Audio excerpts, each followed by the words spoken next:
I have a club that is hang out after school and play video games, and I can't get kids to come to it. How the heck am I supposed to keep them engaged in a class about convection in the atmosphere, creating weather fronts? Like, I can't get them interested in video games. Welcome to Learning Through Technology, a K-12 EdTech podcast proudly presented by STS Education. I'm Alex Inman, founder of Educational Collaborators. And I'm Bob Cerruti, founder of the EduTech Group. We're here to bring educators together, helping them unlock the full potential of learning through technology. Tune in every other week as we connect with education leaders and dive deep into topics that matter to you, delivering actionable ideas straight to your school. Welcome to the show. All right, welcome everyone to our second installment of our interview with Nick Stahl. So if you haven't had a chance to listen to the first episode, I want you to go back and enjoy that episode because this is really a continuation of what has been a spectacular conversation. Right, Bob? It really has been. And I'll take the blame if any of our listeners, listen to the part 2 of this and they think it's too much, Nick, because Nick started talking about game theory and I kind of geeked out. I never thought we'd have a conversation about game theory with high school students. I don't know that I learned game theory in college. I think I learned game theory on my own. And I was like, whoa. Can we talk about that more? And our ever indulgent executive producer, Sophia, said 2 episodes would be good, or two parts would be good. So here we are with the second part of our conversation with Nick.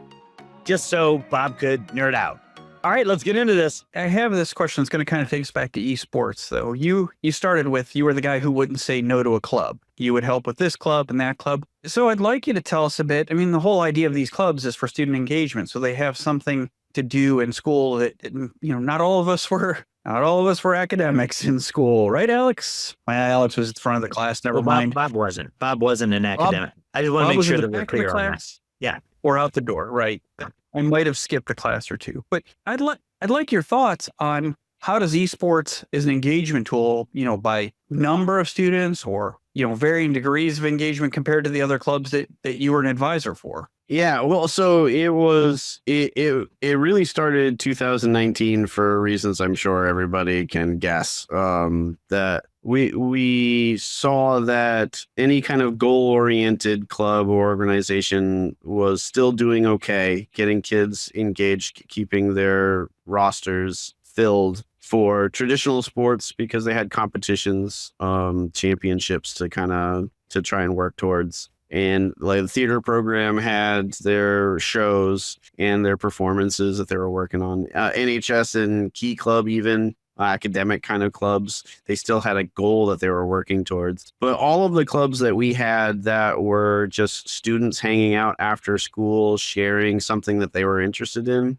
they were all shriveling and dying on the vine. 2019, 20, 21, and still 23, 24. We saw, 1 or 2 passionate kids trying to keep anime club or conspiracy club, or our game club that we mentioned before. And that was kind of how the conversation went. I was like, I have a club that is hang out after school and play video games, and I can't get kids to come to it. How the heck am I supposed to keep them engaged in a class about convection in the atmosphere, creating weather fronts?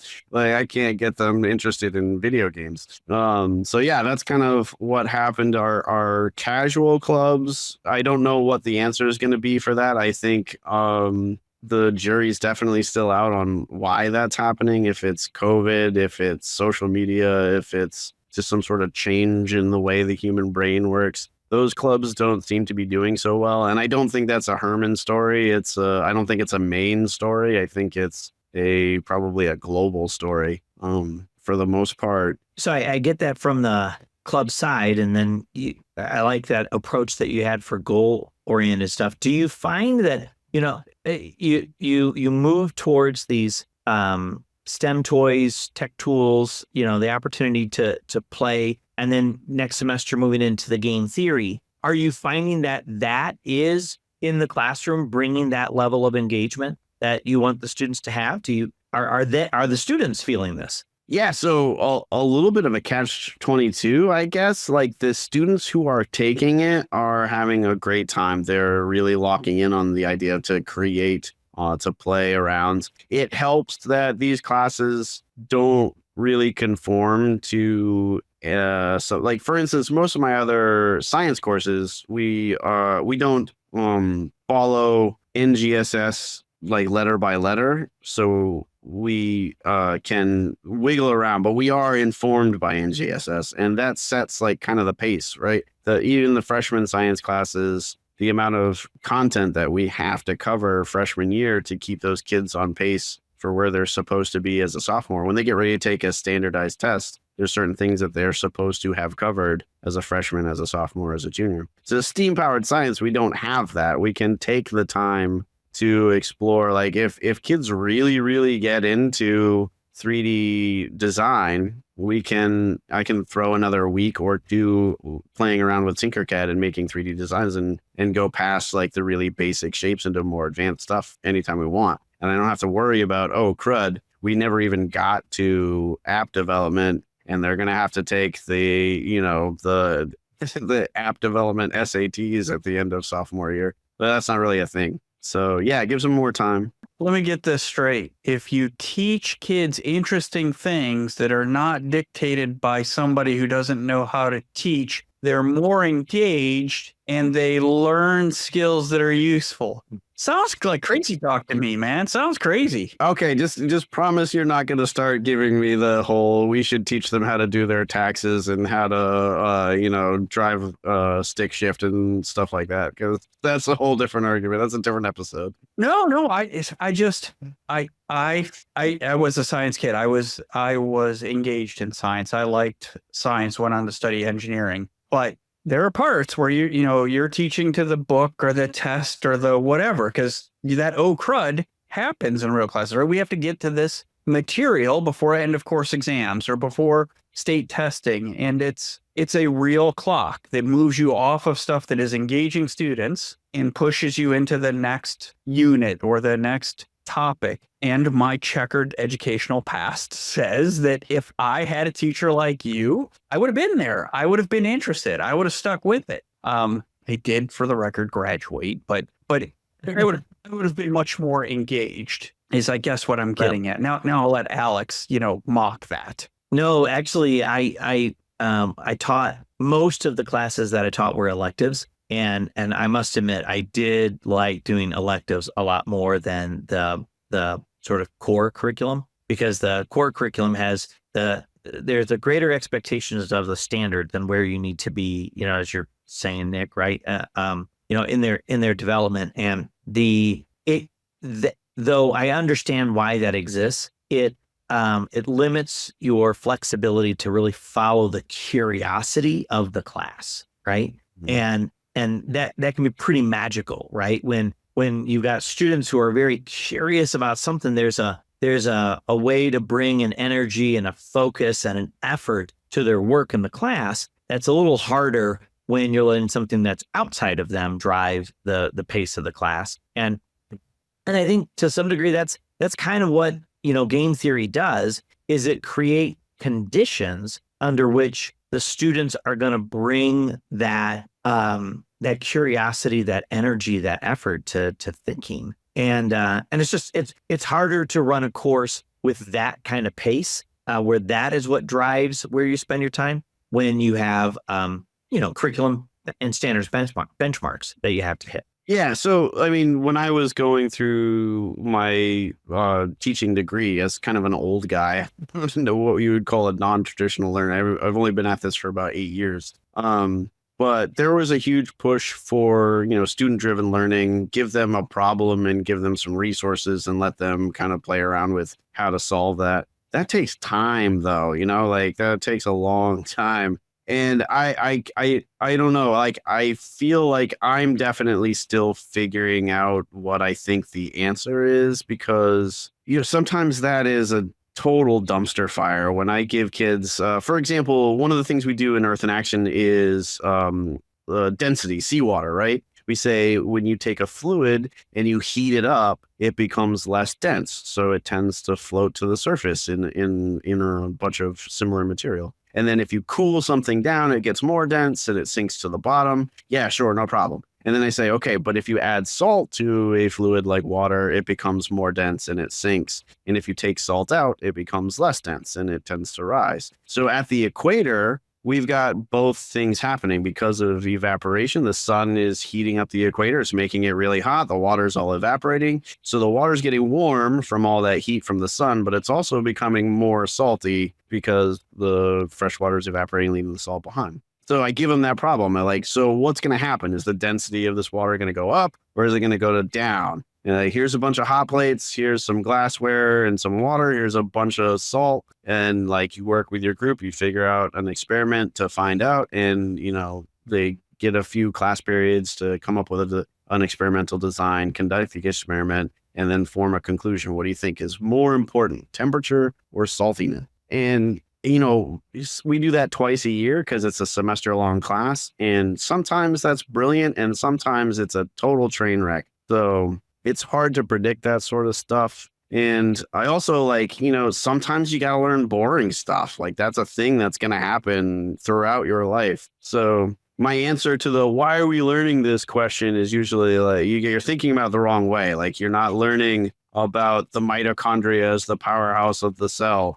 because you're necessarily going to be a microbiologist. It's weight training for your brain, right? I'm giving you some information and you are going to practice absorbing that information, retaining that information, and then applying that information. So later on in your life, this might be information about catalytic converters instead of biology. It might be about arc welding, or it might be about, computer science, like line coding. But like at some point, you're going to have to take on some new information. Sometimes it's going to be stuff that you're interested and passionate about. Sometimes you'll have room and flexibility and time to experiment and come up with your own solution. Sometimes you just got to learn some tax code to keep your business from getting slammed with a bunch of fines. And you got to be able to do both, I think. So Right. I have a well-known short attention span. So I'm going to ask the question now before it splits on out of my mind forever and never to be seen again. But I have this epiphany. 20 years I've been doing this, and I literally had this thought while we were talking. So poo-poo it if you shall. But you said 100% right. When you're teaching, you're given 15 weeks or whatever to teach this. And there's no time, your words, no time for whatever. The best teachers I had, and Alex and I talked to people about their teachers, they had the time. They built a relationship with me. That's why I went to their classes, not because I enjoyed ninth grade English, but because Mr. Wampum built a relationship with me. So I have this epiphany that those electives are not just there to learn the little interesting things, but for you to have the time to build the relationship so that that student is willing to invest in the core curriculum classes, that they have to learn the boring stuff or they have to do the weight training of your mind. Maybe all the educators already know that, but this guy just figured it out now. Am I on the right path, Nick? Does that sound like something that's happening for you? Yeah, totally. Like, so you got to split the difference. Like, so my wife is a librarian currently, right here in the same building. We get to work together. Although I don't actually see her anywhere because I'm a cave troll. I don't leave my room. But she used to teach 4th and 5th grade, and I would just look at her with unashamed envy because she would have a class of 12 to 15 kids, but she had them all day, for the entire school year, that same group of kids. And she would develop relationships with those kids that were very, very thorough. Like she knew all kinds of stuff. Like she would have insight into what was going on at home. She would know their interests. She would know their learning styles. And that's just, some teachers can lock that in fast enough to do that at the high school level, but I'm not one of them, I'll admit. I have semester-long courses for the freshmen, like I said, so I've got somewhere between 100 and 120 students at any given moment, and a good chunk of those are going to be different in the second half of the year. So I call it a win if I get everybody's names right. Like I seriously, by the end of the year, I definitely know everybody's first names, but there are still some that I have to look. What the heck? Which Evan is that? Like I've had 6 of them. I got to figure out which Evan I'm talking about. So as much as I wish, I really genuinely desire to know them on a deeper level. It's just not gonna happen. I don't think in the time that we have, 80-minute block every other day for, 30 classes, and then they move on to somebody else. Are you dealing with too many broken Chromebooks at your school? It can be tough to keep up. That's where the STS Education and FedEx Fixed Cost Chromebook Repair Program comes in. For $99, we take care of everything: shipping, parts, and labor. This means fewer headaches for you and more consistent learning for your students. To learn more, check out stsed.com/break-fix. I'm not sure that the teacher who volunteers for 6 clubs is somebody who struggles to build relationships with students, but I appreciate the challenge that you have with your 120 students for sure. We have a few questions that we ask people, and the first one is, and I guess I keep going back to this because I'm just amazed that you built this from nothing, is what are you most proud of? And it doesn't have to be the esports, but what are you most proud of in your career here in schools? So I think the thing I'm most proud of is the fact that we have I'm not a networking guy, right? Like I am physically and visibly uncomfortable at conference type things. Although my favorite thing about that NASEF conference that we were talking about earlier was that it was virtual. So I didn't have to be there physically. Small talk makes me very uncomfortable. So I'm actually proud of how far out we've reached already. Next year, I'm in talks with AJ Cool, is the director of the Esports team at Husson University, and I've been talking with him about a mentor program next year where their students at the college level will come down and spend a couple of days with our players and just kind of give them some tips and advice. And hopefully I'm like secretly hoping that they'll talk about a bunch of college stuff while they're here. And then vice versa, we'll do a couple of trips up there to check out their facility and kind of give a visual, physical reality to that idea of like, hey, this is something that could be like a thing that gets me into school. I kind of forgot it for a moment, but part of a question that you had asked earlier in the show that I could come back to here because I'm also super proud of is that those 50 kids that signed up for esports this year, we were not stealing kids from football or baseball or softball or field hockey. This was a completely different group of kids. And you could cherry pick 2 or 3 off of that list that also played traditional sports or maybe were in the theater production. But the vast majority of them, they would not have done anything with a group of other students here at the school, other than, hanging out with a couple of friends in the cafeteria or in a study hall or something like that.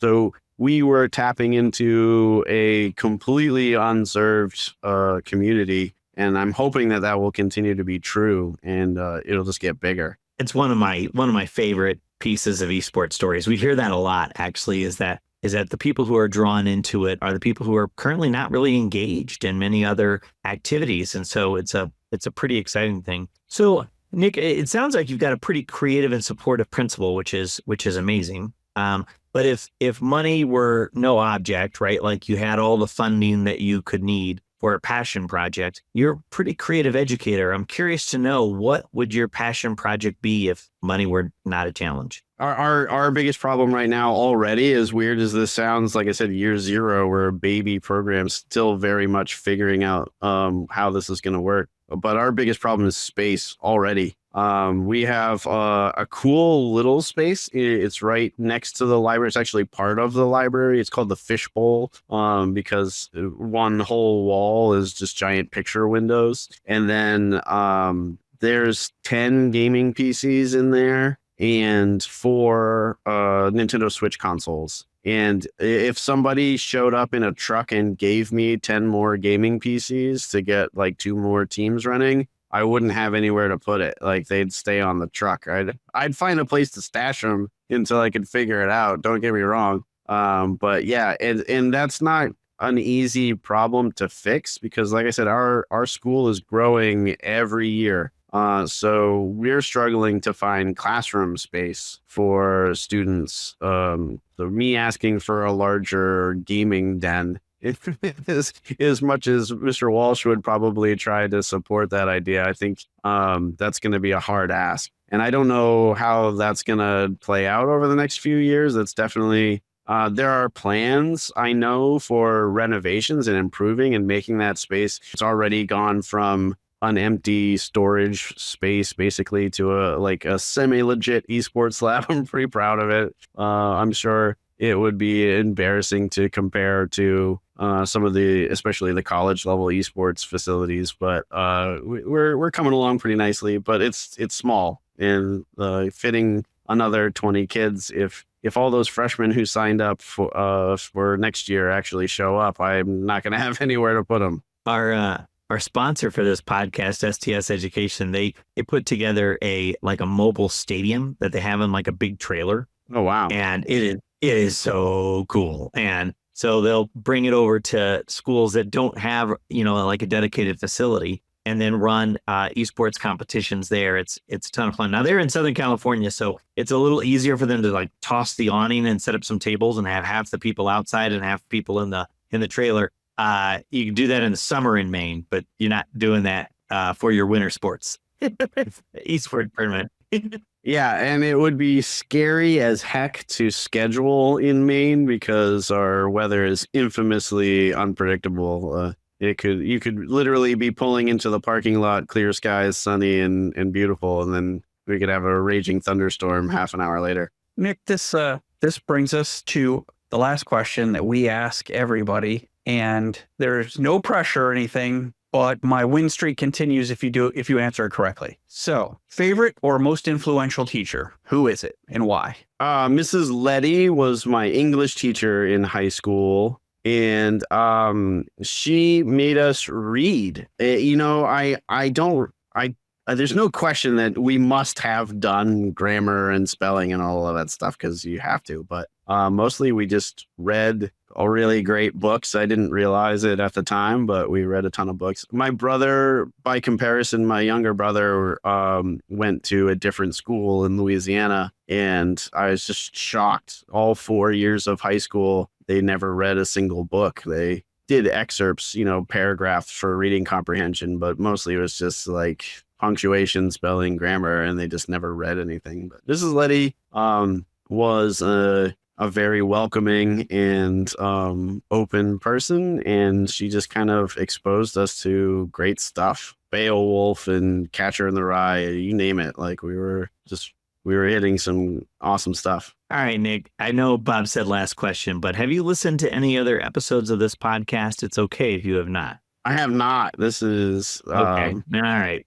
I'm so the importance of that last question is that early on, I suggested that some of our guests may struggle with coming up with that one teacher who really had that biggest impact. Bob believes that everybody's going to know that at the top of their mind with no question at all. And you clearly knew the answer to that question before Bob even finished asking it. So I just had to know if you cheated. But no, you didn't cheat. Bob actually wins this time. You knew exactly who you were going to ask. Nick, this was a fantastic time. Like, thanks so much. We had as much fun with you sort of before the podcast as we did afterwards. We all kind of chuckled that we haven't recorded because we could have put that whole thing in the can. So it was just a great conversation. So Nick, thanks so much for joining the show today. Thanks for everything you do for your students there at Hermon. And I hope the community rewards you with the gigantic Nick Stahl Gaming Center, so that you can continue to expand all the creative things that you're doing in the classroom. So thanks so much for joining us. Yeah, the Nick Stahl Gaming Center is actually part of Mr. Walsh made the mistake of telling me to write my own letter of recommendation for I'm trying to do a fellowship through NASEF next year, and they requested a a letter of endorsement from the administration. And I asked Mr. Walsh about it, and he'd be like, yeah, I'd be absolutely happy to sign that after you write it. So just as a joke, I gave him 2 versions. The first version I gave him included quite a few embellishments, such as the Nick Stahl Gaming Center and breaking ground on all of my incredible achievements. That sounds fantastic. Also, if it takes any sting out of losing the bet, I met Mrs. Letty again as an adult, and she had no idea who I was. She was very nice about it, but it was very obvious she didn't remember me at all. We're not getting into that. It's when May. But I think there are so many teachers for whom they're just amazing people. They have a great impact on students, and they do that over and over and over every year. Nick, you struck me as one of those kinds of folks. So thanks so much for joining us on the show today. It was great having you. Yeah, thanks for having me on. I can't wait to listen. There we go. Another outstanding episode. We ask at the end of every episode, who's your favorite teacher? And of course, Chris had his answer right away. And yes, Bob, you won another episode with another. I said Chris again. God dang it. Why am I doing that? Okay, we'll do this again. Let's just keep rolling. More of another great episode. And, we end our episodes with who's your favorite teacher? And yes, Bob, you won again. Nick immediately knew who his favorite teacher was. So he gave us that. But, I listened to how he approached his classes. And honestly, if I were one of his students, I'm pretty sure Nick would be one of my favorite teachers. He just had that student orientation that, was precisely what connected me, and I think you and your descriptions as well, Bob, to teachers. I think he'd be on the top of both of our lists. He really would be. I mean, it was obvious that his students would enjoy him and that he gets what his students are looking for. What struck me is we've done episodes now about AI and esports because those are hot topics in education. We've done other episodes as well, diversity and equity and inclusion, but we've done multiple from different views, not the same episode, but different views on AI and esports. But it was really interesting to me to talk about those electives that allowed him to build those relationships with those students. And of course, as I said in the intro, we got this whole second episode because Bob wanted to talk about game theory some. Right. And in an elective that he covered in. And I think, we I don't know if this is for us to talk about, but me, I'll just talk about it anyways. I know a lot of our schools are facing financial crunches now because of funding from ESSER. The first thing to go is going to be those electives. And that just breaks my heart when I hear that that's where these relationships are being built with the students who might have been like me, who weren't as engaged in, say, your core English class or your social studies class, but would certainly have been interested in talking about game theory or gaming. I hope that Mr. Walsh and Nick find a way to keep those together for those students. Yeah, absolutely. Absolutely. And the second part of the episode, or the second part of our interview, talked about game theory, which was great, and some of the things that he's doing in his classes. And so we really want to reach out and ask our audience, hey, share some ideas with us about things that you want to hear about so that we can find our network of community of educators is vast, and we want to reach out. And if you have topics or people that you want to hear from, please share those with us. So email us at podcast@stsed.com and share your thoughts. We really want to hear from you and keep these podcasts going. So thanks everyone for joining us today. Learning Through Technology, a K-12 EdTech podcast, is brought to you by STS Education, a Pacific OneSource company. To learn more about how educators can leverage technology to drive successful educational outcomes, check us out at www.stsed.com. Connect with us by searching for Learning Through Technology in Apple Podcasts, Spotify, Google, or anywhere else podcasts are found. And click subscribe so you don't miss an episode. On behalf of the team at STS Education, thanks for joining us.